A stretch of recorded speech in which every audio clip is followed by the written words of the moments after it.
The moment I realized the model worked, the office was empty, the lights dimmed to their overnight hum, and my coffee had gone cold enough to taste like metal. I remember that detail because I was angry at it. Angry that something so small dared interrupt what felt like a private revelation. The numbers on my screen didn't care. They locked into place with a certainty that made my chest tighten, the way it does when something fragile finally becomes real. I didn't cheer. I didn't smile. I just sat there, staring, listening to the faint whir of my laptop fan and the distant elevator bell echo through 17 sleeping floors. If this failed, nothing else in the department would ever work the way leadership promised it should. And worse, if it succeeded, it would change things in ways I wasn't sure I was ready for. The idea hadn't arrived like inspiration is supposed to. No lightning strike, no sudden clarity in the shower. It grew slowly, stubbornly, over months of evenings when everyone else went home. It showed up in half-erased whiteboards, in margin notes scribbled during meetings that never addressed real problems, in spreadsheets passed over because they were too granular or too theoretical. I was told more than once to simplify, to scale back, to stop worrying about edge cases. But the edge cases were the point.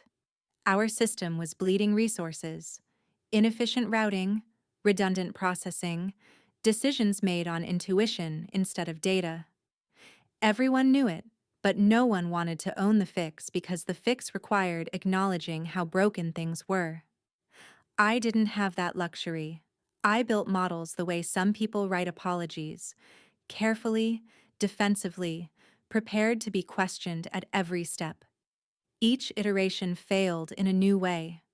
I watched margins collapse under stress tests, watched projections become absurd the moment a single assumption shifted. I rewrote the logic so many times that some of it lived only in my head, a mental map of causes and consequences no spreadsheet fully captured. Nights blurred into each other. Cold coffee became routine. Silence became reassuring. And then, finally, one night, the failure didn't come. I adjusted one variable, something trivial, almost insulting in its simplicity, and the system stabilized. Not perfectly. Real systems never do, but it held. It adapted. Negative margins in phase 1 no longer poisoned phase 3. Scalability didn't inflate cost beyond reason. For the first time since I'd started, the model behaved like something that could survive the real world. I saved the file under a new name, then another, then backed it up to a drive I didn't normally use. I recorded myself talking through the logic. Not for anyone else, I told myself, just so I wouldn't forget why each decision had been made. When I finally shut down my laptop, the sky outside the windows was already turning gray. In the mirror of the restroom, I looked like someone else, eyes too alert for 4 hours of sleep, jaw tight as if bracing for an argument yet to come. I splashed water on my face and laughed quietly at how dramatic that sounded in my head. It was just work. Numbers, models, nothing to be afraid of. That lie lasted exactly 3 days. The department floor woke up in layers. First the early analysts, then the managers with their confident strides and reserved smiles, then the noise. By the time Daniel Harris arrived, coffee in hand, already mid-conversation on his headset, I was buried 3 tabs deep in stress scenarios, pretending I didn't want approval as much as I did.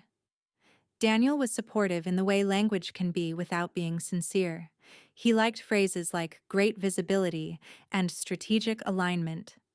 He liked saying my name in meetings, especially when others were present, as if generosity itself were proof of leadership. I watched him that morning as he passed my desk, nodding with practiced warmth. He didn't stop. Didn't ask what I was working on. Didn't need to. He knew I'd been quiet lately, and quiet usually meant progress or trouble. Sometimes both. I hovered over the email draft for nearly an hour before sending it. 2 paragraphs. No attachments yet. just enough to suggest the model existed without exposing it fully. When his reply came 10 minutes later, "Let's discuss." This could be big. My stomach didn't settle the way I expected it to. By late afternoon, as sunlight crawled across the conference room walls, I felt something else creeping in. Not excitement, but a careful, unwelcome doubt. I pushed it aside and reviewed my files again. Timestamps, version history, notes. Redundancy felt prudent, not paranoid. I told myself that ideas didn't need protecting inside a company built on collaboration. I told myself that talent was visible, that work spoke for itself. That evening, alone again, I opened the model one more time, not to change it, just to look.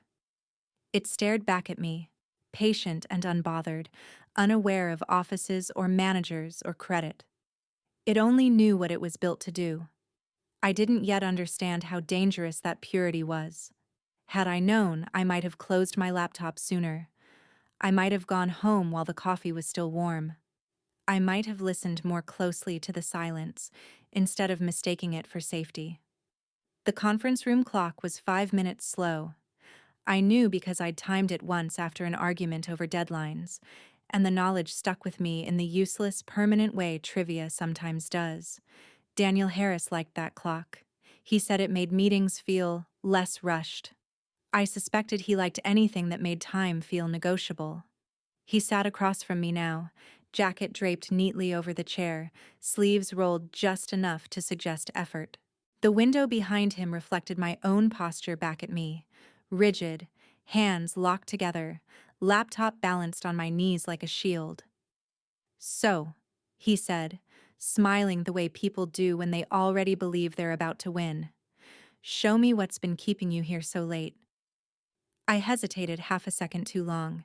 I felt it even before he noticed it. "I've been refining the optimization model," I said finally. "The one related to resource flow. I think I solved the instability issue." "Not I know. I think. Already hedging. Already softening the ground beneath my own feet." Daniel leaned back, crossing his arms. "You always were thorough," he said. "That's what I like about you." Praise, offered casually, like a coin slid across a table. I opened the laptop and turned it toward him. Not everything, just the high-level framework, the projections, the outcome graphs. Enough to show impact without surrendering the spine of the logic. He nodded slowly, eyes moving over the numbers. Too slowly. "This could put our department on the map," he said. "Leadership's been asking for something like this. Scalable, defensible." "I'd want to walk them through the assumptions," I said quickly.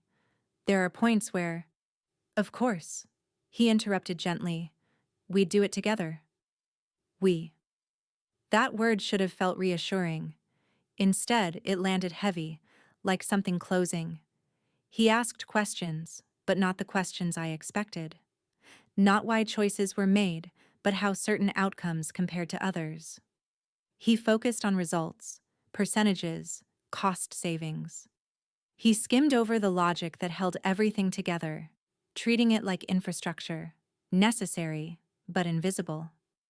At one point, he smiled again and said, "You know, sometimes people get too attached to the mechanics. Leadership responds better to clarity." I nodded, even though clarity without understanding was what broke systems in the first place.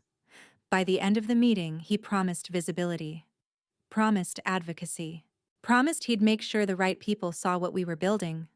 When I left the room, I felt lighter and heavier at the same time, relieved to be seen, uneasy about how easily he'd started narrating my work. Over the next week, Daniel stopped by my desk more often. Always brief, always in transit. "Quick thing," he'd say, leaning on the partition. "What was that projected savings again?" Or, "Remind me why Phase 3 stabilizes after the margin dip." I answered. I always answered. Because that's what collaborators do. Because it felt rude to question intent. Because he was my manager, and this was how projects moved forward. Still, I started documenting more aggressively. Internal notes, time-stamped explanations. I saved screenshots of conversations, told myself it was just good practice. I noticed, with mild confusion, that Daniel never asked me to join conversations with upper management. He said he was prepping the ground, that it would be easier once expectations were set. "Trust me," he said once, clapping my shoulder as he walked away. "This is how things get approved." Emily from finance noticed before I did. Or maybe she noticed before I admitted it to myself. She paused at my desk one afternoon, glanced at my screen, then back at me. "He's taking a lot of interest," she said carefully. "That's a good thing," I replied. She didn't look convinced. By the time the executive meeting was scheduled, my name wasn't on the invite list. Daniel assured me it was standard. "Department heads present. Saves time," he said. The night before the meeting, I stayed late again, reviewing everything as if repetition could turn unease into certainty.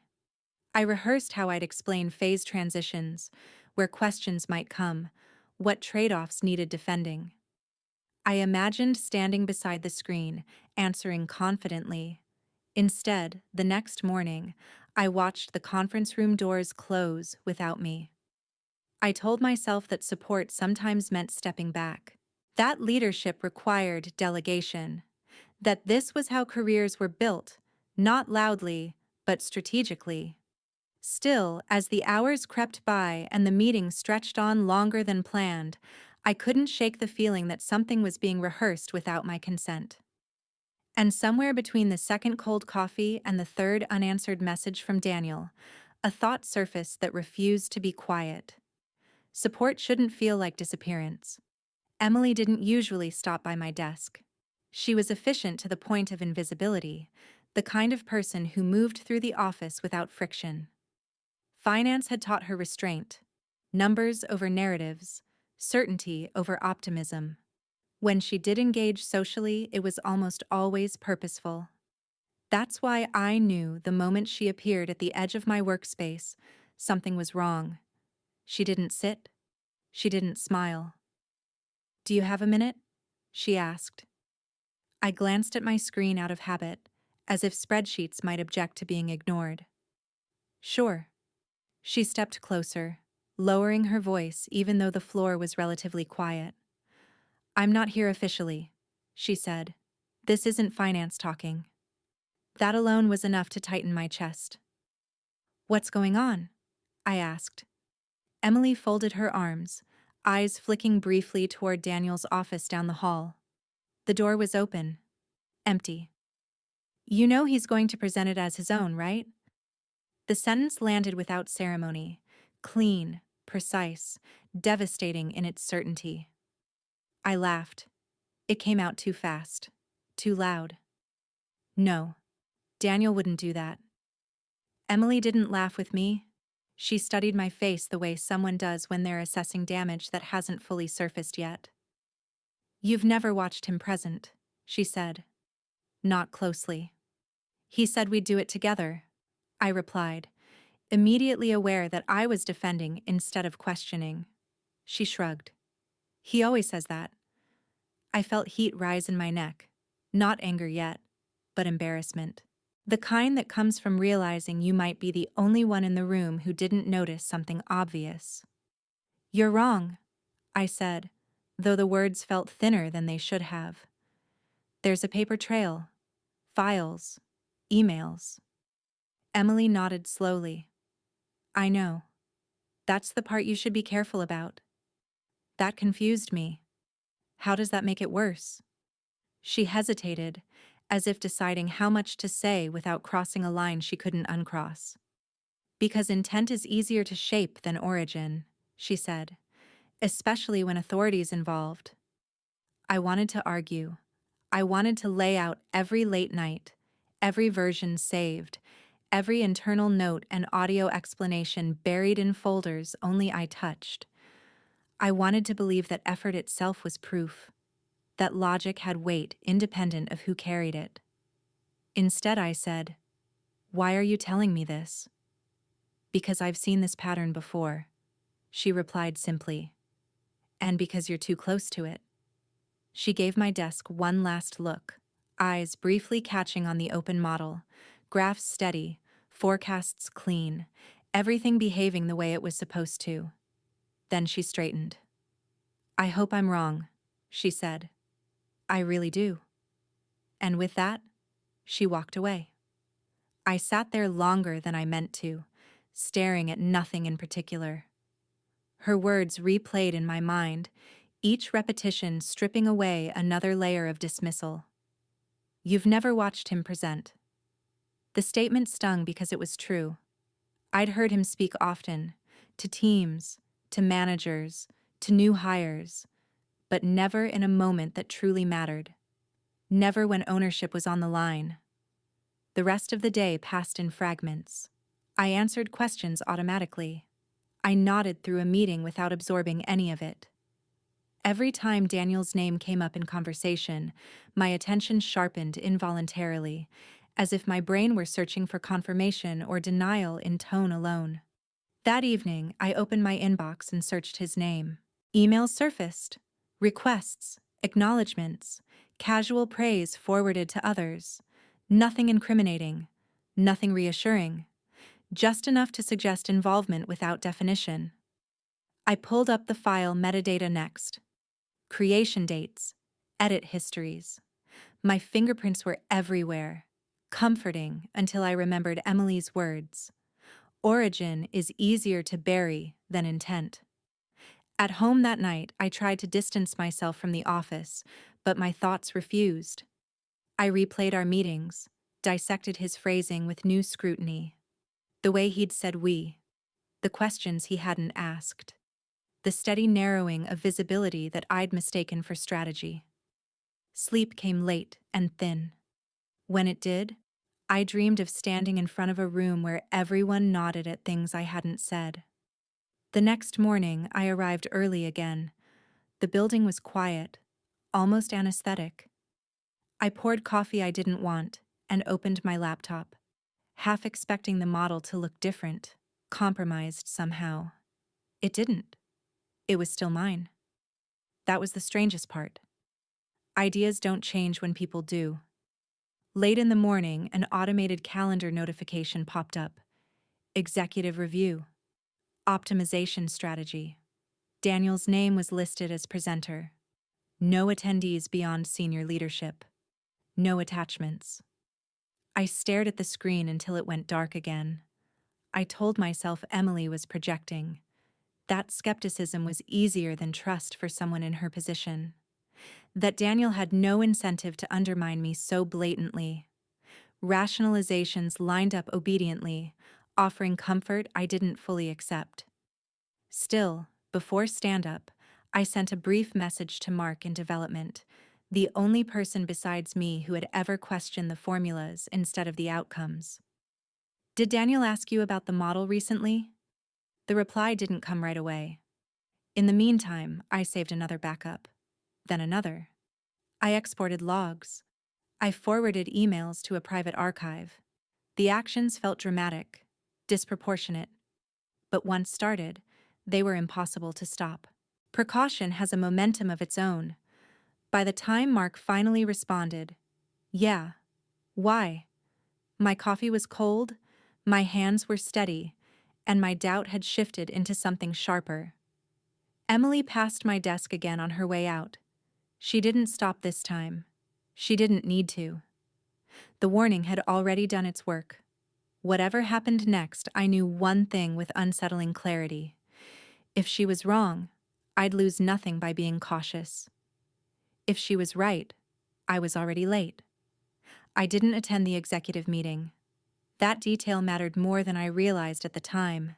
Instead of the conference room on the top floor, I was at my desk, pretending to work while the building felt subtly different. Quieter, heavier, like it knew something I didn't.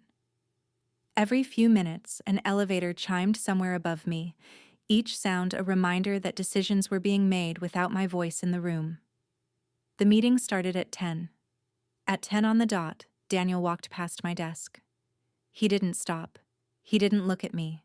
His posture was upright, confident, the way people stand when they've rehearsed success.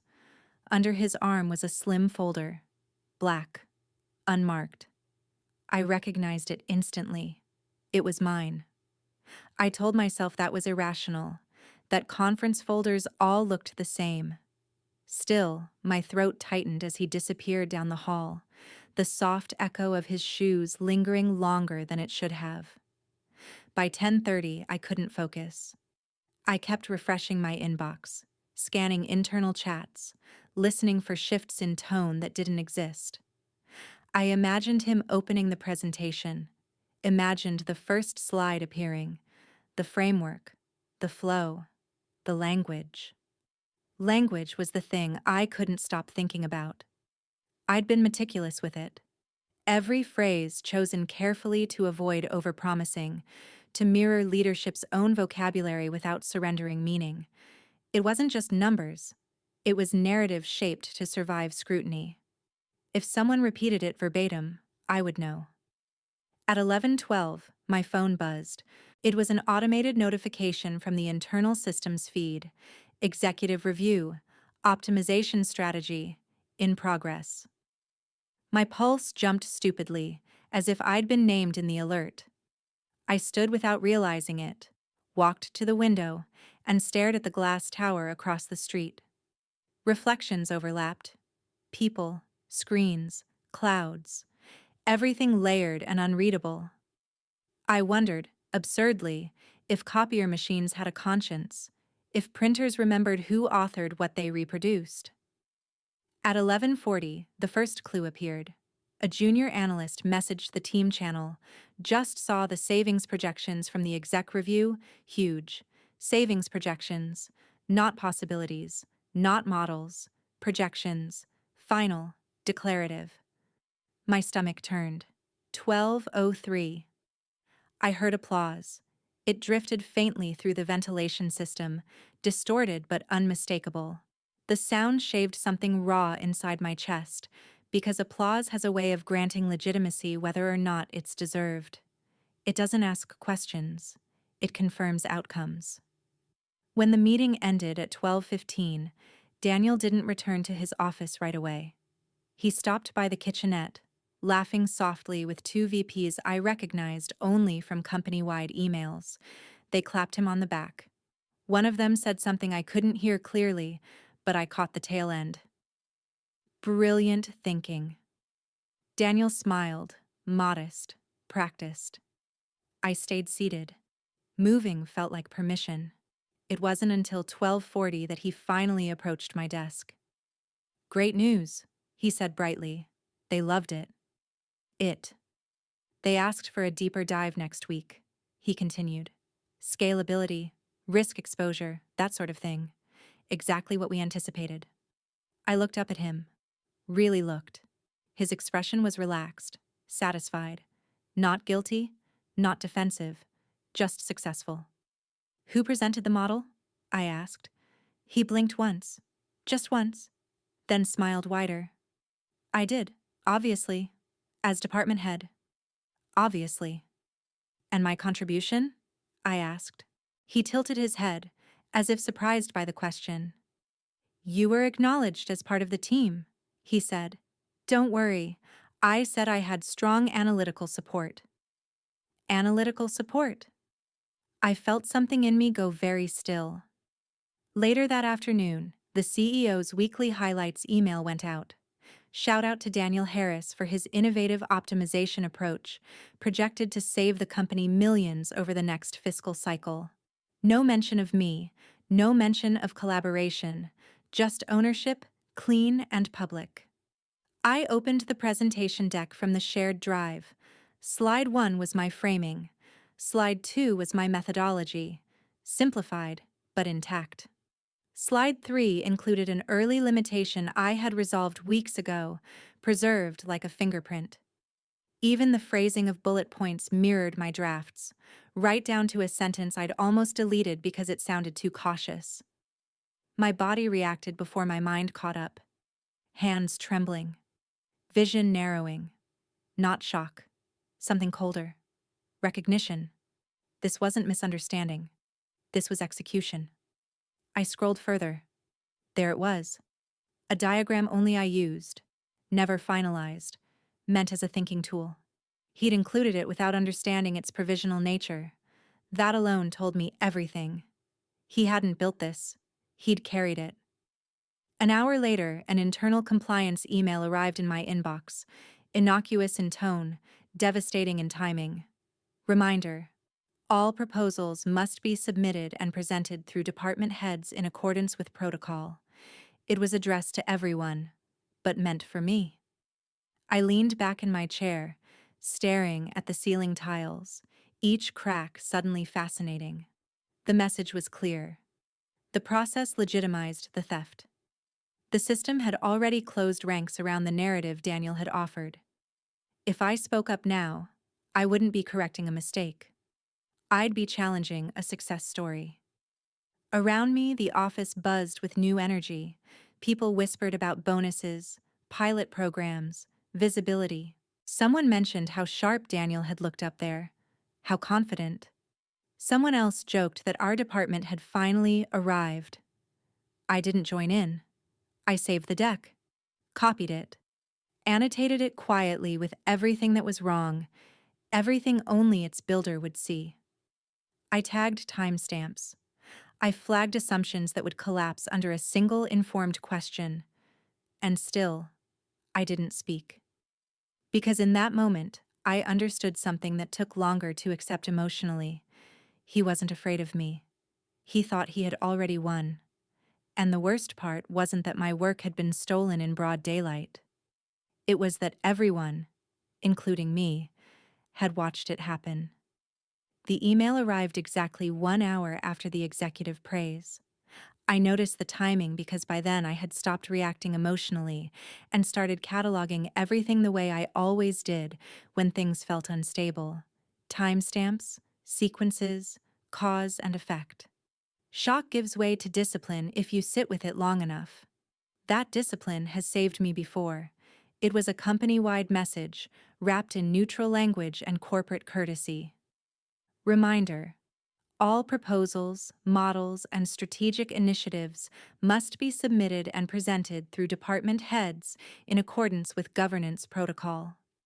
Direct submissions will not be considered valid. No signature beyond corporate operations, no accusations, no names. Perfectly clean. I read it twice, 3 times, searching for nuance that wasn't there. The simplicity of it was the point. It didn't silence me directly. It made speaking pointless. Any objection I raised could now be dismissed as procedural ignorance, even misconduct. The policy didn't say Daniel owned the work. It said I didn't. I closed my email and looked around the office. People were energized. That was the strangest part. Success had a contagious quality. It softened edges, loosened tongues. 2 desks over, someone joked about the department dinner that would surely follow. Across the aisle, a manager talked excitedly about visibility and headcount expansion. My name didn't come up once. At 3:30, Daniel called a short team meeting. He stood at the front, relaxed, his confidence now publicly reinforced. "First, I want to thank everyone," he said. "This win belongs to the department." He let that settle, generous and vague. "We'll be moving fast," he continued. "Leadership wants momentum. Execution will be critical." Execution. I sat still, pen unmoving in my hand. He spoke about timelines, deliverables, and review cycles. When he finally glanced at me, it was brief, almost administrative. "You'll continue supporting the model," he said. "Make sure documentation is clean and assumptions are easy to communicate. Not defend, not explain. Support." When the meeting ended, people clapped lightly. Someone patted Daniel's shoulder. He smiled, thanked them, and returned to his office, door closing softly behind him. I didn't follow. Back at my desk, I reopened everything, every file, every version. I forced myself to see the situation not as betrayal, but as architecture. Someone had thought this through. The presentation, the policy reminder, the timing. None of it was impulsive. He hadn't stolen the idea after it succeeded. He'd positioned himself to own it before it ever left my laptop. That realization hurt more than the theft itself. I checked my sent messages, requests I'd made to join meetings, suggestions sent and rerouted, threads where Daniel had replied on my behalf, reframing my points as departmental consensus. I'd mistaken delegation for mentorship, advocacy for alignment. At 5, Emily passed by again. She paused, hesitated, then spoke without sitting. "You saw the email?" she said. "Yes." She exhaled slowly. "I was afraid of that." "So it's done?" I asked. "No," she said carefully. "It's documented. That's not the same thing." After she left, I stayed late again, but this time I didn't work on the model. I worked on its shadow. I mapped every assumption Daniel would struggle to explain. Every point where the logic demanded understanding, not just articulation. The model worked because of a chain of reasoning he didn't possess. Outcomes without insight were brittle. They always were. Still, doubt crept in. What if that didn't matter? What if leadership only cared that it worked? Not why. What if clarity really did win over truth? Around 8, a message popped up from Mark. "Hey. Weird question. Daniel asked me again about Phase 3 logic, asked if I could explain why it doesn't cascade when margins dip. I told him you'd have to explain that." My throat tightened. "What did he say?" I typed. He said he already understood it, but his follow-up questions didn't match. I stared at the screen, pulse steady now. That was the confirmation I hadn't wanted but needed. He didn't understand the model. He never had. That night, I exported my version history in full. I backed it up in 3 places. I created a timeline of development so detailed it bordered on obsessive. It wasn't paranoia anymore. It was preparation. Because something else had shifted too. The policy email hadn't just closed a door. It had created a trap.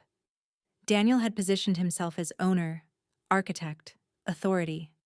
Which meant, if anything went wrong, or even if someone simply asked the wrong question, it would be his responsibility to answer. And for the first time since this started, I felt something close to calm. He thought the setup was for me. He didn't realize I was watching the structure for cracks. And structures built on stolen foundations always fail under real weight. Mark Reynolds wasn't someone people noticed unless something broke. He was quiet, methodical, and allergic to unnecessary meetings. While others spoke in frameworks and buzzwords, Mark spoke in conditional statements and exceptions. I trusted people like that. Systems trusted them too. So when his message arrived that evening, it carried more weight than Daniel's polished confidence ever had. "He came to me 2 weeks ago," Mark wrote, "asked why the calculations worked this way. He didn't understand the logic." I reread the lines several times, my mind replaying the implications in slow motion. 2 weeks ago. That meant before the executive meeting, before the praise email, before the policy reminder, before Daniel had gone public. I responded carefully. "What exactly did he ask?" A few minutes passed. Then, basic stuff honestly. Why negative margins don't cascade in Phase 3. Why the stabilization penalty doesn't compound the way he expected. He kept circling the results, not the structure. That fit perfectly. And terribly. Daniel had asked just enough to present confidence, not enough to gain comprehension. He hadn't tried to learn the model. He'd tried to reverse engineer my understanding without touching the work itself. And failed. "Did he say what it was for?" I asked. "He said it was his model," Mark replied, "that he wanted to sanity check the math before taking it upstairs." I closed my eyes. There it was.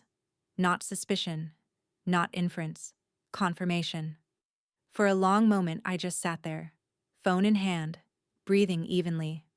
I expected anger to come rushing in, something sharp and uncontrollable, but it didn't. What I felt instead was clarity, cold, precise, almost relieving. Because deception loses power the moment it's fully seen. I typed slowly. Would you be willing to say that if asked? Another pause. Longer this time. Yes, Mark finally replied. I don't like being used to validate something I didn't verify. I exhaled. He wasn't dramatic. He wasn't taking sides. He was simply refusing to be misrepresented. In a way, that made his support stronger than any passionate defense could have.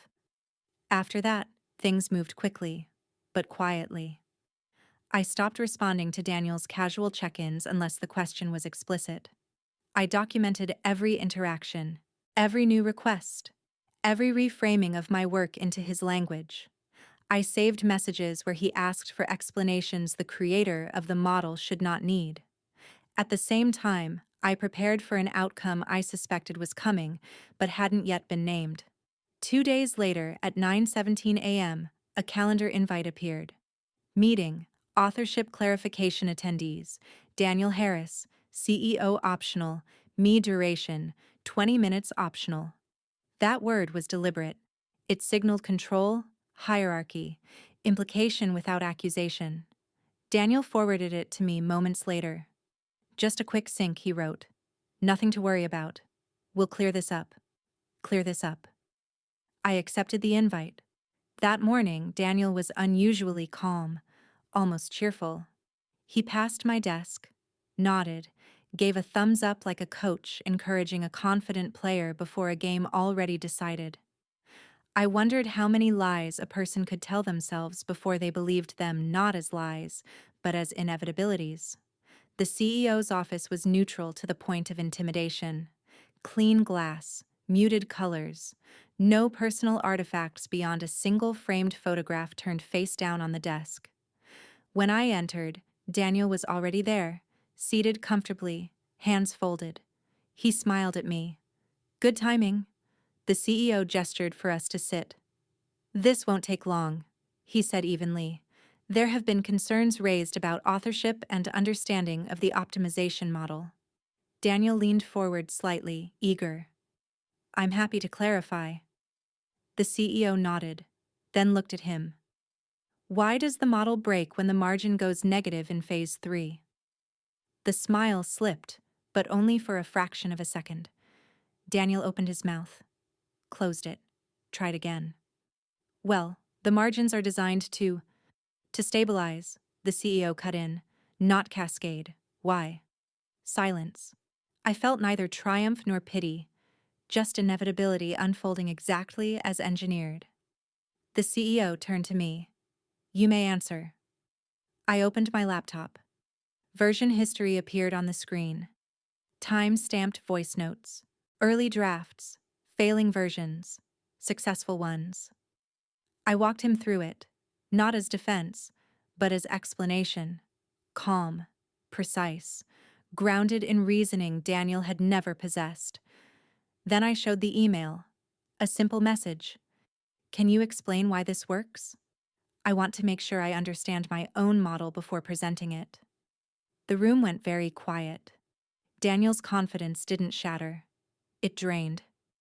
She's an executor, he said suddenly, sharp edges cutting through his composure. I assigned the tasks. She implemented them.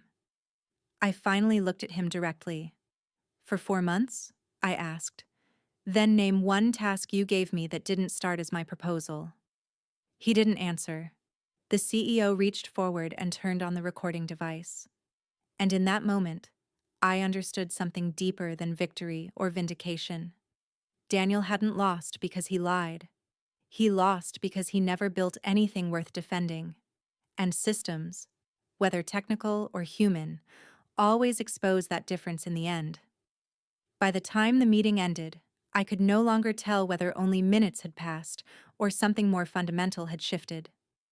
The CEO dismissed us with a neutral nod, the kind that carried no judgment but promised consequence later. Daniel stood first, smoothing his jacket like a reflex, then paused as if considering whether to say something to me. He didn't. The walk back to my desk felt longer than it should have. The office looked the same. People typing, phones ringing softly, someone laughing near the printer. But it all felt staged now, like a set that hadn't been struck yet because the audience hadn't left. A thin, collective ignorance hung in the air. No one knew what had just happened upstairs. I sat down and stared at my screen without opening anything. For the first time in weeks, there was nothing to prepare, nothing to document. The truth was no longer theoretical. It was contained, recorded, and out of my hands. An hour passed, then another. Daniel didn't return to his office. At 2:06 p.m., my phone buzzed again with a calendar notification. This one wasn't optional. Meeting. Follow-up attendees. CEO. HR Director. Daniel Harris. Me duration. 15 minutes. The subject line told me everything. When I arrived this time, Daniel was already there, standing instead of sitting. He looked smaller somehow, not physically diminished, but reduced, like a man whose authority had leaked out unseen. He was gripping a pen too tightly, clicking it once, then stopping himself. HR sat quietly to one side, expression unreadable. The CEO didn't waste time. I reviewed the documentation, he said, and I spoke to Mark Reynolds. Daniel's jaw tightened.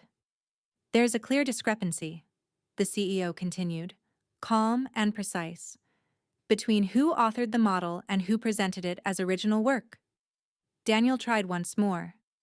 I led the initiative, he said. Leadership is about synthesis. Leadership isn't misrepresentation, the CEO replied, and synthesis requires understanding. Silence settled. Not awkward, just final. The CEO turned slightly toward HR. Daniel Harris is terminated, effective immediately. The words were delivered without drama. No raised voice. No lecture. Just fact. Daniel's pen rolled out of his hand and clattered softly against the glass table. He didn't chase it. He didn't look at me either. For a brief moment I saw something flicker across his face. Not anger, not regret, but disbelief. As if the system had betrayed him rather than the other way around. He stood, nodded once, and left. No one followed. After a pause, the CEO turned back to me. This situation shouldn't have reached this point, he said. But here we are. I nodded. There was nothing useful to say. We'll need continuity, he added. I'd like you to step in as interim lead on the project. Interim. To prove I can handle it? I asked before I could stop myself. He allowed a small, tired smile. To ensure the person who understands it owns it. When I left the office, the floor buzzed differently again. Whispered questions passed through the air like static. Someone asked where Daniel was. Someone else shrugged. The narrative hadn't caught up yet, but it would. At my desk, I opened the model once more, not out of fear this time, but out of familiarity. The numbers hadn't changed. The logic hadn't shifted. It waited, indifferent to titles and terminations. For the first time since this began, I felt something settle fully in place. Not satisfaction, perspective.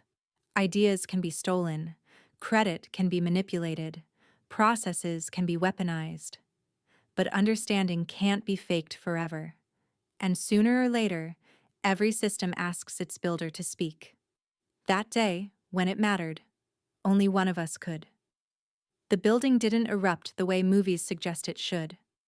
There was no announcement, no dramatic hush, no ripple of applause or outrage.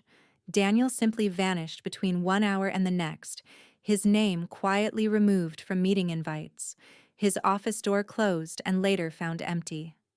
The company absorbed the loss the way large organisms do, without ceremony, without visible pain. But beneath that calm, there was tension. People sensed a fault line had been exposed. As interim lead, I inherited more than a project. I inherited curiosity. Meetings filled with carefully worded questions that weren't really about timelines or deliverables. They were about legitimacy, whether the story whispered through the halls matched the reality no one would say out loud. I didn't address it directly. I let the work speak. The first review session was set 3 days later. Same executives, same room. This time, I stood beside the screen. My hands didn't shake. I started where the model actually started, not with cost savings, but with failure. I explained why the old assumptions collapsed under scale, why intuition had masked inefficiency, why early versions of the model had broken in ways that embarrassed me. I showed them those failures openly, methodically, because understanding is built from fractures, not polish. Then I walked them through the logic, not abstractly, not performatively. I took questions midstream and welcomed interruptions. When someone challenged an assumption, I traced it back 3 layers without hesitation. When the CFO leaned forward and asked about risk exposure under negative margin conditions, I pulled up a scenario no one else had seen, one I had built months earlier and abandoned because it wasn't conservative enough. The room shifted. Questions became sharper, faster, less forgiving. And instead of shrinking, the model expanded under pressure. Each challenge clarified its structure. Each doubt let me reinforce its foundation. Halfway through, I realized something unexpected. They weren't testing the model anymore. They were testing me. When it ended, the CEO didn't speak immediately. He sat back, fingers steepled, eyes on the final slide. "This," he said at last, "is what ownership looks like. No praise, no congratulations, just recognition." Afterward, as people filed out, a few executives lingered longer than necessary. One asked how long I'd been working on the optimization framework. Another asked whether the methodology could be adapted across divisions. These weren't compliments, they were invitations. Back at my desk later that afternoon, I found an email from IT confirming Daniel's access had been revoked. Neutral, procedural, closure disguised as routine. I stared at it longer than I needed to. I didn't feel triumphant. I felt exposed. Because the mask hadn't cracked in the meeting room when Daniel froze. It cracked the moment the system demanded comprehension instead of confidence. And that realization unsettled me more than his termination. I thought back to the first time Daniel had praised my thoroughness. Back then, I'd believed he valued it. But thoroughness threatens people who rely on surfaces. It reveals depth they can't imitate. That night, I stayed late again, but for a different reason. I wasn't fixing anything. I wasn't preparing defenses. I reviewed the model from top to bottom, not as its architect, but as its caretaker. Power changes how truth behaves. I knew now that my role made me visible in ways that invited new risks. Others would want credit. Others would want shortcuts. Others would mistake clarity for simplicity. I adjusted permissions, updated documentation, scheduled peer reviews proactively. Not because I distrusted the team, but because systems rot when they rely on trust instead of structure. Around 9, Mark stopped by my desk. "Good presentation," he said. Not enthusiastic, just accurate. "Thanks," I replied. He hesitated, then added, "For what it's worth. I didn't enjoy being right about this." "Neither did I said. He nodded and left. When I finally shut down my laptop, the reflection in the dark screen caught my eye. I looked the same, but something in my posture had changed. Less guarded, more deliberate. I understood now that the real danger wasn't theft. It was invisibility. As I walked out into the night, city lights spilling across the pavement, I carried a quiet certainty with me. Not comfort, not relief, but resolve. Masks crack when they're forced to explain themselves. And from that moment on, I would never again build something without making sure its truth could speak louder than any title attached to it. People think endings arrive cleanly, like a door closing or a light switching off.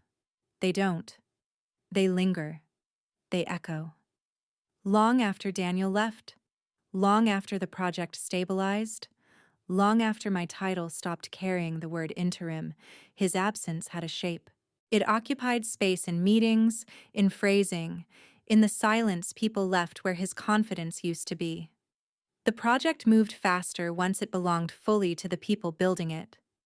That surprised leadership. Not the results. We hit those quickly, but the way momentum sustained itself without constant supervision. Problems surfaced earlier. Disagreements happened openly. No one tried to summarize work they didn't understand. When something failed, it failed loudly, and more importantly, honestly. I led differently than Daniel had. Not out of virtue, out of necessity. I insisted on version history being visible, on decisions being documented with reasons, not posturing. I asked people to explain why before they showed me what. Some struggled with that at first. A few brilliant performers stalled when stripped of abstraction. Others, quieter ones, flourished. Slowly, a pattern emerged. The people who hated transparency were the ones who had survived without it. 3 months after the executive review, the optimization model was rolled out company-wide. Savings projections became savings realized. Systems that had limped along for years stabilized. I watched in real time as something I'd built in isolation became infrastructure other teams relied on without ever learning my name. And that was fine. Better than fine. Because ownership doesn't need applause. It needs continuity. One afternoon, the CEO stopped by my desk unannounced. That alone would have unsettled me months ago. Now it felt neutral. Earned. "I wanted to ask you something," he said. I closed my laptop. "Of course." "Why didn't you come forward earlier?" he asked. When Daniel first presented the model. The question wasn't accusatory. It was curious. I thought for a moment. "Because I didn't understand the system yet," I said. He raised an eyebrow. "Not the model," I clarified. "The incentives. I thought results mattered more than narratives. I was wrong." He nodded slowly. "And now?" "Now I know results matter," I said. "But only when someone can defend them." He smiled, brief and genuine. "That's a difficult lesson." "Yes," I said. "It is." After he left, I sat there longer than necessary, reflecting on how close I'd come to disappearing inside my own work. How easily that would have happened if Emily hadn't spoken, if Mark hadn't answered honestly, if Daniel had been just a little more technically competent. That thought stayed with me. Systems don't fail only because of bad actors. They fail because of near misses, because deception almost works. Months later, I ran into Emily outside the building, chance more than design. She smiled when she saw me. Real this time. "You survived?" she said. "So did the company," I replied. She laughed softly. "Barely." We stood there for a moment, watching people rush past with the urgency of things that felt important but wouldn't last. Eventually she said, "You know, most people in your position would have burned bridges." "I thought about it," I admitted. "But fire spreads in ways you can't predict." "True," she said. "You chose structure instead." I did. And that choice followed me into everything afterward. I became deliberate with my credit. Generous, but precise. Collaborative, but documented. I mentored junior analysts not by shielding them, but by teaching them to make their reasoning legible. I didn't promise safety. I promised visibility. Over time, the story of what happened with Daniel softened into rumor, then faded into anecdote. New hires didn't know his name. older ones referenced him cautiously, like a cautionary variable you don't use anymore, but keep in mind. That too felt right. One evening, much later, I opened the original folder on my laptop, the one with the earliest drafts, the broken versions, the audios recorded to no one but myself. I listened to one at random. My voice sounded tired, uncertain, but careful. I smiled. Nothing in that folder had changed, and yet everything had. I realized then that the real aftermath wasn't his termination, or my promotion, or even the project's success. It was the quiet shift in how I saw my own work. I no longer believed ideas were fragile. People are. Power is. But ideas, real ones, built slowly, honestly, carry their creators inside them. Every assumption, every correction, every doubt leaves a mark. You can copy the surface, you can steal the framing, but the truth always betrays those who never built it. It did that day. And now, whenever I begin something new, I remember the cold coffee, the silence, the theft in broad daylight. Not with bitterness, but with clarity. Because if nothing else, that experience taught me this. Build things that know who made them. They will speak for you when it matters most.